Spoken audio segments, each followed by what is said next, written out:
வணக்கம் நண்பர்களே, நம்ம இந்த வாரம் என்ன செக்ஷன் பார்க்க போகிறோம்னு கேட்டிங்கன்னா எம்எஸ் பவர் பாயிண்ட் பற்றி தாங்க பார்க்க போகிறோம். வளவலன்னு பேசாமல் ஸ்ட்ரைட்டாக மேட்ருக்கு போயிடலாம். இப்போ ஸ்டார்ட் பண்ண கிளிக் பண்ணோன்னே பார்த்தீங்கன்னா எனக்கு எம்எஸ் பவர் பாயிண்ட் இருக்குது. நம்ம நண்பர்களுக்கு சில பேருக்கு இருக்காது. அதனால ஆல் ப்ரோக்ராம்ஸை கிளிக் பண்ணிங்கன்னா இங்கே வந்து மைக்ரோசாஃப்ட் ஆஃபீஸ்னு ஒரு ஃபோல்டர் இருக்கும். அந்த ஃபோல்டரை கிளிக் பண்ணுங்கள்.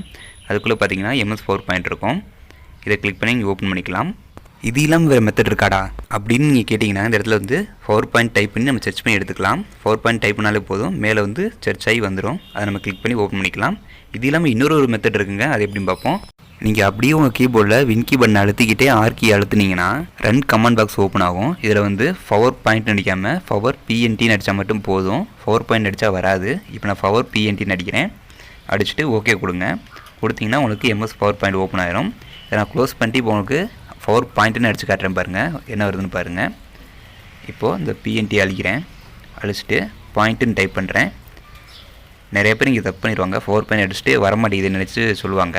நீங்கள் பவர் பிஎன்டின்னு அடித்தாலே வந்துடும். ஓகே நண்பா, இப்போ நம்ம பவர் பாயிண்ட் ஓப்பன் பண்ணியாச்சு. இப்போ இதில் என்ன பண்ணலான்னு பார்க்கலாம். இந்த பவர் பாயிண்ட்டுங்கிறது ப்ரெசன்டேஷனுக்காண்டியே ஸ்பெஷலாக உருவாக்கப்பட்டது. இது முக்கியமாக நம்ம சொல்ல வர கருத்துக்களை மற்றவங்களுக்கு எளிமையாக புரிய வைக்கிறதுக்காக பயன்படுத்துகிறோம். நம்ம இந்த செக்ஷனில் தொடர்ச்சியாக வீடியோ அப்லோட் பண்ணுவோம். அதை பார்க்குற நீங்கள் பேசிக்லேருந்து அட்வான்ஸ் லெவல் வரைக்கும் கற்றுக்கலாம். இதை நம்ம ஸ்லைட்ஸ்னு சொல்லுவோம். அது பக்கத்தில் இருக்கிறது அவுட்லைன்.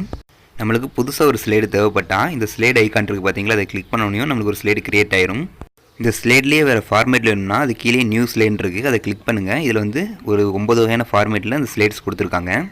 இதில் ஒவ்வொரு ஸ்லைடுமே ஒரு தனித்துவமான ஃபார்மேட் கொண்டது. இந்த ஸ்லைட்ஸை எந்த இடத்துல எப்படி பயன்படுத்தணுன்ட்டு நான் பின்வரும் வீடியோவில் சொல்கிறேன். இப்போதைக்கு உங்களுக்கு இதில் 9 ஸ்லைட் இருக்குன்னு தெரிஞ்சால் மட்டும் போதும். இதில் உள்ள ஸ்லைட்ஸ் நம்மளுக்கு தேவைப்பட்டால் அந்த ஸ்லைடை வந்து ஜஸ்ட் ஒரு கிளிக் பண்ணால் போதும், இந்த ஸ்லைட்ஸ் லிஸ்ட்டில் வந்துடும். இப்போ பார்த்தீங்கன்னா நண்பா, நம்மக்கிட்ட 3 ஸ்லைட்ஸ் இருக்குது. எம்எஸ் ஆஃபீஸில் பார்த்தீங்கன்னா ஒரு வேர்டிங்கையோ சென்டென்ஸையும் மட்டும் தான் கட் காப்பி பண்ண முடியும் மற்ற ப்ராடக்ட்ஸில். இதில் வந்து ஒரு ஸ்லைடையே கட் பண்ணலாம். இப்போ இந்த ஸ்லைடை நான் கட் பண்ணி காமிக்கிறேன். இப்போ 1ஆம் நம்பர் ஸ்லைடை நான் கட் பண்ணிட்டேன். இப்போ 3ஆம் நம்பருக்கு நேராக வச்சுட்டு பேஸ்ட் பண்ணிட்டேன்னு வச்சுங்களேன். அந்த 1ஆம் நம்பர் ஸ்லைடு வந்து 3ஆம் நம்பருக்கு வந்து நின்றுடும். இதில் நீங்கள் நோட் பண்ண விஷயம் என்னென்னு பார்த்தீங்கன்னா, இந்த நம்பர்ஸ் எப்பயுமே மாறாது. இது எத்தனை ஸ்லைட்ஸ் இருக்குன்னு காமிக்கிறதுக்காண்டி அந்த நம்பர்ஸ் இருக்குது. இந்த ஸ்லைட் சீக்வன்ஸை நம்மளாக தான் ஞாபகம் வச்சுக்க வேண்டியிருக்கு. இப்போ நான் காப்பி பண்ணி பேஸ்ட் பண்ணி காமிக்கிறேன். இப்போ நான் காப்பி கொடுத்துருக்கேன். இந்த இடத்துல நான் பேஸ்ட் பண்ணுறேன். இந்த மாதிரி பாருங்கள், இப்போ 4 ஸ்லைட்ஸை நம்மளுக்கு வந்து காமிக்குது. நான் மறுபடியும் சொல்கிறேன், இந்த நம்பர்ஸ் வந்து அதோட எண்ணிக்கையை மட்டும்தான் குறிக்கும், ஸ்லைட்ஸுடைய பொசிஷனை குறிக்காது. அடுத்து பார்த்தீங்கன்னா ஃபார்மேட் பிரிண்டர் இருக்குது. இந்த ஃபார்மேட் பிரிண்டரை பற்றி உங்களுக்கு எல்லாருமே தெரிஞ்சிருக்கும். இதை சொல்லித்தரேங்கிற பேரில் டைம் பாஸ் பண்ண விரும்பலை. நம்ம அடுத்து போகலாம். இப்போ நண்பா, நம்ம மொபைல் ஃபோனுக்கு தீம்ஸ்லாம் மாற்றி யூஸ் பண்ணோம் இல்லையா, அதே மாதிரி இந்த எம்எஸ் பவர் பாயிண்ட்டுக்கு வந்து டெம்ப்ளேட்னு இருக்குது. இப்போ நீங்கள் ஒரு நியூ டாக்குமெண்ட் ஓப்பன் பண்ணிங்கன்னா இந்த மாதிரி தான் வரும். இந்த சைடில் பார்த்தீங்கன்னா அது ஃபுல்லாக டெம்ப்ளேட்ஸ் தாங்க. இதில் இன்ஸ்டால் டெம்ப்ளேட் இருக்கிறது பூராமே நம்மளுக்கு டிஃபால்ட்டாக இருக்க டெம்ப்ளேட்ஸ். மை டெம்ப்ளேட்டுங்கிறது வந்து நம்மளே ஒரு டெம்ப்ளேட்டை டிசைன் பண்ணி சேவ் பண்ணி வச்சுக்கலாம். இதில் உள்ள டெம்ப்ளேட் பூராமே நம்ம ஆன்லைனில் இருந்து டவுன்லோட் பண்ணிக்கலாம். இப்போ நான் ஒரு இதை கிளிக் பண்ணேன். கிளிக் பண்ணோன்னே லோட் ஆகுது. இதில் வந்து நம்மளுக்கு டவுன்லோட் ஆகுமா இல்லையான்னு தெரிஞ்சு போயிடும். நம்மளுக்கு பிரச்சனை என்னென்னா, சில டெம்ப்ளேட் வந்து டவுன்லோட் ஆகாது, இது மாதிரி ஃபெயில்டுன்னு காமிச்சிடும். இதுக்கு நம்மகிட்ட ஒரு வழி இருக்குது. இதுக்கு தீர்வு என்னென்னு பார்த்தீங்கன்னா, அப்படியே மினிமைஸ் பண்ணிக்கோங்க. மினிமைஸ் பண்ணிட்டு உங்கள் ப்ரௌசர் ஏதாச்சும் ஒன்று ஓப்பன் பண்ணுங்கள். ஓப்பன் பண்ணிவிட்டு உங்கள் கூகுள் பேஜ் போங்க. இதுதான் நண்பா என்னோடய கூகுள் க்ரோம். புது வெர்ஷன்லாம் இல்லை, தீம் கலர் மட்டும் மாற்றி வச்சுருக்கேன். இதில் கிளிக் பண்ணிவிட்டு நான் டைப் பண்ணுறதை ஃபாலோ பண்ணி நீங்கள் டைப் பண்ணுங்கள். கிளிக் பண்ணோடனையும் பவர் பாயிண்ட் டெம்ப்ளேட்ஸ்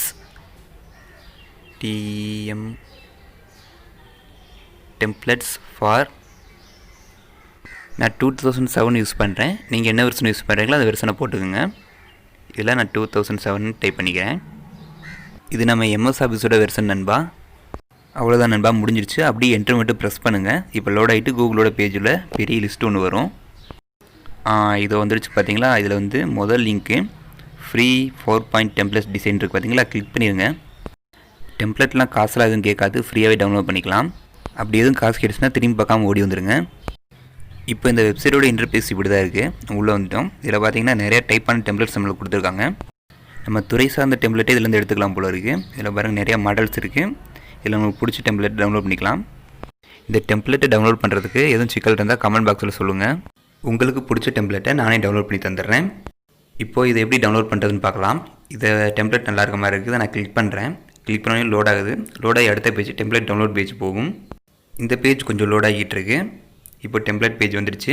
இதில் பார்த்தீங்கன்னா அப்படி கீழே லைட்டாக ஸ்வைப் பண்ணிட்டே வாங்க. இந்த டெம்ப்ளேட்டோட டிசைன்ஸ் ஃபுல்லாமே இதில் இருக்கும். அதோட கண்டென்ட் இதில் கொடுத்துருப்பாங்க. இந்த டெம்ப்ளேட்டோட பேர் வந்து பேப்பர் ஐடியா பல்ப் டெம்ப்ளேட் இருக்குது. இதை கீழே ஸ்வைப் பண்ணிட்டு வந்தீங்கன்னா இதில் பாருங்கள் 1லேருந்து 12 ஸ்லைடு வந்து இந்த மாதிரி இருக்குது. அது கீழே பார்த்தீங்கன்னா 13லேருந்து 24 ஸ்லைடு வரைக்கும் இந்த மாதிரி வரும். அடுத்து 25லேருந்து 32 ஸ்லைடு வரைக்கும் இப்படி இருக்குன்னு சொல்லி போட்டிருக்காங்க. அப்போ மொத்தம் பார்த்தீங்கன்னா இதில் 32 ஸ்லைடு இருக்குது. இதில் வந்து கிளிக் ஹியர் டு டவுன்லோட் இருக்குது பார்த்தீங்களா, அதை கிளிக் பண்ணுங்கள். கிளிக் பண்ணி டவுன்லோட் ஆரம்பிச்சிடும். இப்போ பார்த்தீங்கன்னா தனியாக ஒரு பேஜ் ஓப்பன் ஆகிட்டு அப்படியே டவுன்லோட் பண்ண ஸ்டார்ட் ஆயிடுச்சு. இதில் கீழே டவுன்லோட் ஆகிக்கிட்டு இருக்குது. டவுன்லோடு கம்ப்ளீட் ஆகட்டும், நம்ம பார்க்கலாம். டவுன்லோட் முடிஞ்சிருச்சு. இந்த இடத்துல சின்ன ஏரோ மாதிரி இருக்குது பார்த்தீங்களா, அதை கிளிக் பண்ணுங்கள். கிளிக் பண்ணிட்டு ஷோ இன் ஃபோல்டர்னு இருக்கும், அதை கிளிக் பண்ணுங்கள். கிளிக் பண்ணி நம்மளுக்கு ஒரு விண்டோ ஓப்பன் ஆகும். அந்த விண்டோவில் வந்து அந்த ஃபோல்டர் லொக்கேஷனோட வந்துடும். கிளிக் பண்ணிட்டு இந்த மாதிரி ஷோ இன் ஃபோல்டர் கொடுத்துருங்க. இந்த மாதிரி ஒரு விண்டோ ஓப்பன் ஆகும். இதில் பார்த்தீங்கன்னா நம்ம நிறையா ஃபைல்ஸ் டவுன்லோட் பண்ணி வச்சுருப்போம். அந்த டவுன்லோட் பண்ண ஃபைல்ஸ்லேருந்து இதை தேடி எடுக்கவே நம்மளுக்கு விடிஞ்சு போயிடும். நம்ம ஷோ இன் ஃபோல்டர் கொடுத்தா அந்த ஃபைல் நம்மளுக்கு செலக்ட் பண்ணி காமிச்சிரும். நம்ம அதை அப்படியே யூஸ் பண்ணிக்கலாம். இதில் பார்த்தீங்கன்னா ஃபுல்லாக எடிட்டபிளாக தான் இருக்கும். நீங்கள் எதை வேணாலும் எடிட் பண்ணிக்கலாம். டாபிக், ஹெட்டிங், கண்டென்ட்னு எது வேணாலும் நீங்கள் எடிட் பண்ணிக்கலாம். அது சரி, இதில் தான் நிறையா ஸ்லைட்ஸ் இருக்கே, எனக்கு இவ்வளோ தேவையில்லையே அப்படின்னு நீங்கள் சொன்னீங்கன்னா உங்களுக்கு தேவையான அளவு ஸ்லைட்ஸ் வச்சுட்டு மற்ற ஸ்லைட்ஸ்லாம் நம்ம டெலிட் பண்ணி விட்டுக்கலாம்.